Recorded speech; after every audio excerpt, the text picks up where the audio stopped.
Hola! It's me, Stephanie. So get ready with me as we are going to join a parade for Apong Lourdes. So ang piyesta ni Apong Lourdes ay isa sa pinakaabangang selebrasyon dito sa Cabiao, Nueva Ecija. My makeup look for today was created by the forever talented Jeric Sulit. And if you guys want to book him on your occasions, ilalagay ko yung kanyang contact details sa comment section.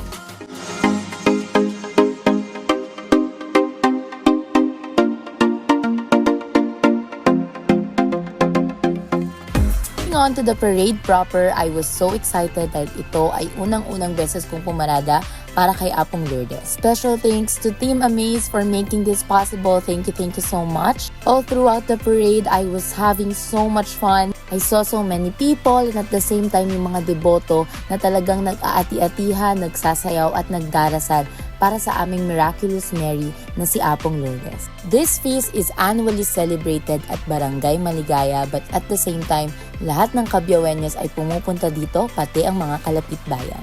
Kitang-kita mo yung passion at puso ng mga tao na kahit tirik yung araw ay tuloy-tuloy pa rin ang selebrasyon. Again, thank you so much for having me and kasama na to sa core memories ko dahil sobrang saya ng experience na to. See you on my next ganap. Bye!